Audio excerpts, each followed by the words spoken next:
Bonjour mesdames et messieurs, et merci de votre présence à ce colloque qu'on a intitulé « Tiers digne de confiance, quel bénéfice durable pour l'enfant ».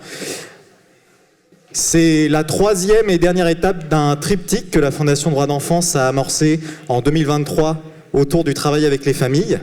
Et pour commencer, j'ai le plaisir de laisser la parole au président de la Fondation Droits d'Enfance, Jean-Pierre Debuisson.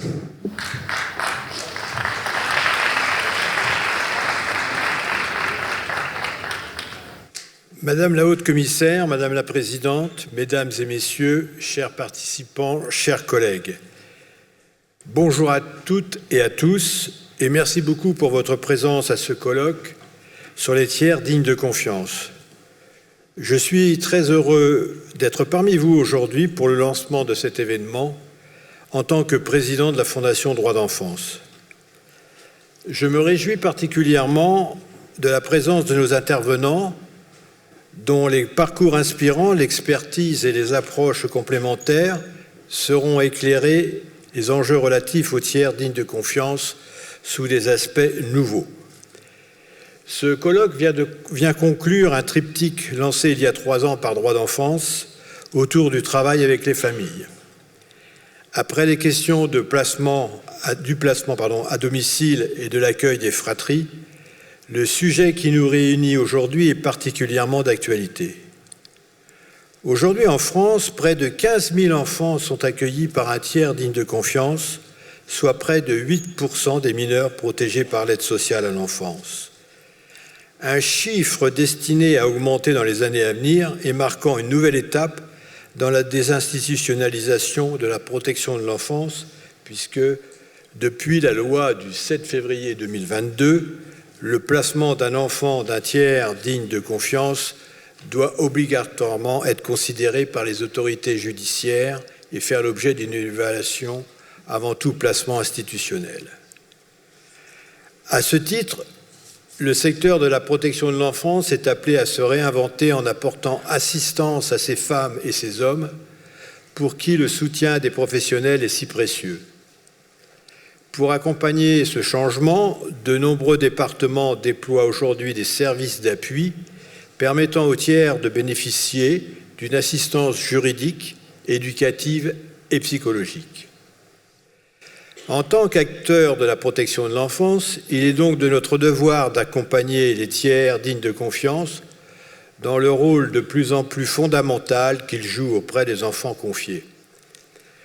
Eux qui représentent un soutien indispensable, une présence rassurante et bienveillante dans la vie de ces enfants pour qui, malheureusement, les figures de référence viennent trop souvent à manquer. À cet égard, le rôle du juge est primordial.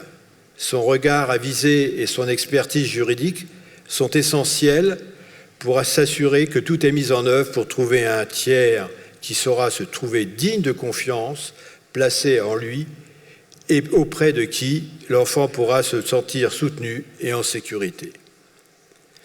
Bien au-delà de l'accueil de l'enfant, leur mission consiste également à évaluer ses besoins et soutenir les liens familiaux lorsque cela est possible, en veillant à la place de chacun et au respect de l'intérêt supérieur de l'enfant en toute situation.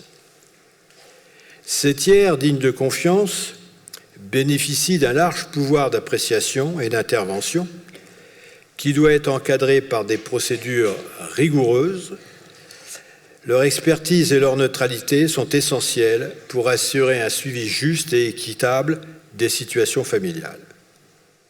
Ils doivent également faire preuve d'une grande discrétion et d'une totale confidentialité pour protéger la vie privée des familles. Autant d'aspects pour lesquels le soutien des professionnels est essentiel, eux qui n'ont pas vocation à en devenir et ne sont pas toujours préparés à cette mission. La question de la moralité des tiers de confiance est donc centrale. Ils se doivent d'être animés par des valeurs éthiques solides, car un rôle essentiel dans la protection des enfants les plus vulnérables leur est confié. Leur honnêteté, leur intégrité et leur dévouement doivent être au cœur de leur mission. Des mécanismes de contrôle et de suivi strict doivent être mis en place pour s'assurer qu'ils agissent toujours dans le meilleur intérêt de l'enfant, sans dérive ni abus de pouvoir. La confiance placée en eux par le juge et les familles doit être justifiée et méritée à travers l'exemplarité de leur conduite. Considérant le rôle essentiel qu'ils ont à jouer au sein de l'ASE, nous devons nous mobiliser pour identifier, former et soutenir davantage le tiers digne de confiance afin de garantir une protection optimale à tous les enfants en situation de vulnérabilité. Il me semble primordial d'allier la parole à l'action.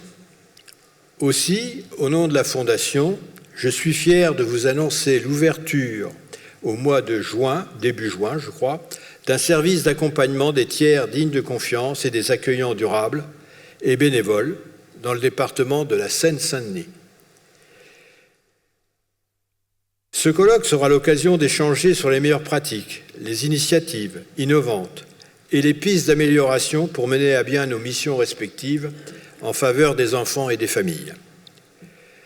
Protéger les enfants et leur permettre de grandir dans un espace sécurisant et durable, voilà ce qui doit motiver les actions en protection de l'enfance. Je vous souhaite à tous des débats riches et constructifs. Merci de votre attention et bon colloque.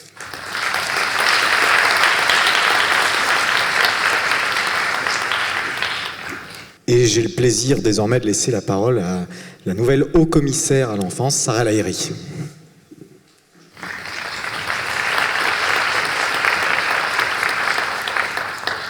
Monsieur le Président, Mesdames, Messieurs, je suis très heureuse d'être avec vous aujourd'hui, en particulier pour ce colloque et ces travaux qui seront, je ne doute pas, Monsieur le Président, extrêmement riches, tellement l'urgence est là. Le Haut Commissariat à l'enfance a été créé il y a à peine quelques semaines et nous sommes en pleine installation. Concrètement, ça veut dire quoi? Une équipe est en cours de recrutement. Nous sommes installés dans le cœur, dans le fond du réacteur de la protection des enfants, c'est-à-dire dans les ministères sociaux. Aujourd'hui, ministère de la Santé, du Travail et des Solidarités, mais au-delà de ça. Pourquoi un Haut Commissariat à l'enfance? Pourquoi pas un ministère de l'enfance? Parce que c'est dans le fond, je crois, la question que tout le monde se pose, et je crois que pour avancer compte tenu de la situation et de sa gravité, on ne va pas se payer de mots ou de non-dits. Alors je vais prendre les devants. L'instabilité politique que connaît notre pays aujourd'hui, fait que nous avons besoin de durée, de durabilité, pour pouvoir mener, les réformes structurantes, d'urgence, à moyen terme ou au plus long terme, pour protéger les enfants, pour apporter des réponses immédiates. Pour ça, est-ce que, oui ou non, nous souhaitons, je pense collectivement, la création d'un grand ministère de l'enfance? La réponse est oui, bien sûr, évidemment. Mais pour ça, il faut qu'on réussisse d'une certaine manière à avoir la construction d'une administration pleine et entière, d'une politique publique de l'enfance. Est-ce qu'aujourd'hui nous l'avons? La réponse est non.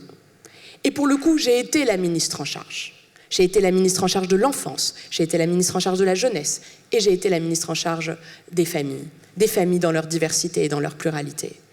Alors parce que je sais que plus que jamais nous avons besoin d'interministérialité, de stabilité et surtout de la fondation de la structure administrative permettant demain d'avoir un grand ministère de l'enfance, alors le Haut Commissariat à l'enfance, à mes yeux, est une de ces étapes nécessaires pour bâtir cela. Vous avez vu, comme moi, que ces derniers mois, la stabilité du gouvernement, compte tenu de la réalité démocratique, fait que la transformation en profondeur de nos politiques publiques n'est pas d'une simplicité, si vous me passez les mots, d'une simplicité habituelle. Mais est-ce qu'aujourd'hui les politiques qui doivent protéger nos enfants au quotidien peuvent être prises d'une certaine manière entre deux? Moi je ne pense pas. D'où, à mes yeux, l'opportunité que nous avons aujourd'hui, avec un Haut Commissariat à l'enfance, de bâtir ce grand ministère de l'enfance portant une politique publique globale qui s'appuiera évidemment sur les ministères sociaux, sur la question de la santé, sur la question de la justice, sur la question de l'éducation. Et dans le fond, cette politique publique cohérente, aujourd'hui, À mes yeux, et c'est la demande qui, pour le coup, m'a été faite, c'est 3 grands piliers. Le premier pilier, c'est la question de la protection des enfants. Avec une crise historique de la protection de l'enfance, et je pense que ce colloque pose d'une certaine manière une des réponses qui, à mes yeux, est une réponse structurante, la désinstitutionnalisation. Pourquoi nous avons besoin plus que jamais de tiers dignes de confiance? Pourquoi nous avons besoin d'un accueil durable et bénévole? Pourquoi nous avons besoin, en complémentarité, des institutions d'accueil de la protection de l'enfance? C'est parce que, bien sûr, nous avons de plus en plus de besoins. Alors, un certain nombre d'études expliquent que ces besoins sont soit la conséquence d'une parole qui se libère, soit d'une certaine manière d'une violence qui augmente. Dans le fond, il faudra s'attaquer aux causes par l'accompagnement à la parentalité. Le nœud, il est là. Mais ces enfants, nous leur devons un accueil, et un accueil de qualité. Et on ne peut pas se satisfaire, mois après mois, finalement, de compter le nombre de mesures non exécutées. Et pour ne pas avoir à les compter, alors la question se pose de manière très claire, peut-être aujourd'hui plus que jamais, de la nécessité d'accompagner ces tiers dignes de confiance, qu'ils soient de la famille ou pas. Et cet accompagnement pose, et le président l'a souligné, un certain nombre de questions légitimes. L'accompagnement, la formation, le soutien des professionnels pour les enfants, la question des plus petits, la réponse à apporter à la surpopulation dans les pouponnières. Toutes ces urgences nécessitent, je pense, aujourd'hui un certain nombre de réponses, et le colloque, j'imagine, va permettre d'apporter un certain nombre d'éclairages. En regardant bien sûr ce qui se fait autour de nous, tout le monde donne le Québec comme exemple. Attention, rien n'est idéal, puisque nos sociétés ne sont pas les mêmes quand même, et j'apporte un brin de nuance. Mais les conditions de travail dans la protection de l'enfance, les conditions de rémunération, la question du financement, la question de l'âge, la question des enfants à vulnérabilité multiple. Aujourd'hui, nous avons besoin du coup d'une multiplicité de réponses, et pas exclusivement de continuer d'une certaine manière à se dire « nous avons des mesures, ces mesures ne sont pas exécutées, nous avons des enfants qui sont en danger aujourd'hui ».